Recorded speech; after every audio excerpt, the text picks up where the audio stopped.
ঢাকা বিশ্ববিদ্যালয়ে একজন শিক্ষক আমাকে কোনো একটা প্রোগ্রামে বলছিলেন, ব্যক্তিগতভাবে না, আমি ওই প্রোগ্রামে ছিলাম। তিনি বলছিলেন যে আমার এক স্টুডেন্ট মুসলমানের ছেলে হঠাৎ নাস্তিক হয়ে গেছে। বলে যে ধর্মকর্ম আমার ভালো লাগে না, আমার মনে হচ্ছে এগুলো মানুষের বানানো। তো ছেলেকে কিছু বোঝানোর চেষ্টা করলাম, কিন্তু সে খুবই অ্যারোগ্যান্ট, কোনোভাবে বোঝার চেষ্টা করলো না এবং সে নাস্তিক্যবাদের উপরে তার দিনাতিপাত করা শুরু করলো। হঠাৎ অনেক দিন পরে দেখলাম সে আবার নামাজ কালাম ধরছে। বললাম, কিরে বাবা, তুমি না নাস্তিক হয়ে গেছো? বলে, স্যার আবার আমি ইসলামে আসছি। বলে, ব্যাপার কি, কি বুঝে ইসলামে আসলা? তোমার এত বুঝালাম।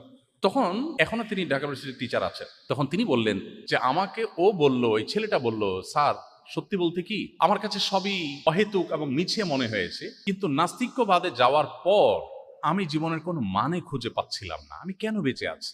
আমার জীবনের লক্ষ্য কি, উদ্দেশ্য কি? খেয়ে পরে বেঁচে থাকে, গরু ছাগল তো বেঁচে থাকে, তো আমার আর তার মধ্যে পার্থক্য কি? সেও মাটি হয়ে যাবো, আমি মাটি হয়ে যাবো, তো আমার আর তার মধ্যে ডিফারেন্সটা কোথায়? আর সবচেয়ে বড় কষ্টের জায়গা হলো স্যার, তার বক্তব্য, আমি কিছু কিছু সিচুয়েশনে এসে অনেক মনোবেদনায় ভুগি। একান্তে একটু কারোর সাথে কথা বলতে মন চায় একটু মন খুলে কারোর সাথে আলাপ করব, দুঃখের কথা কারোর সাথে শেয়ার করব, অনেক মন চায়। কিছু কথা আছে না ভাই, পৃথিবীর কারোর কাছে বলে শান্তি নেই, আছে না?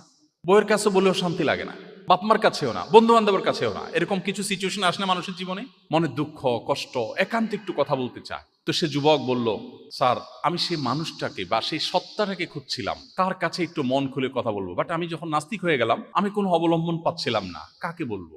কোনো মানুষের কাছে বলে আমি শান্তি পাচ্ছিলাম না। আমি সেজন্য ইসলামে ফিরে আসলাম। এখন আমার কোনো দুঃখ কোনো বেদনা যেটা কারোর সাথে শেয়ার করবার মতো না, সেটা আমি তাহাজ্জুদে দাঁড়িয়ে নামাজের সেজদায় গিয়ে বিড়বিড় করে মনের গভীর থেকে যখন আমার সৃষ্টিকর্তাকে স্মরণ করে আল্লাহর উদ্দেশ্যে নিবেদন করি, আল্লাহর সঙ্গে কথা বলি, আমি খুব প্রশান্তি অনুভব করি, আমি খুব শান্তি পাই। আমার মনের এই সুখটা পৃথিবীর কোনো শক্তি আর দিতে পারবে না, এটা নিশ্চিত হয়ে গেছে।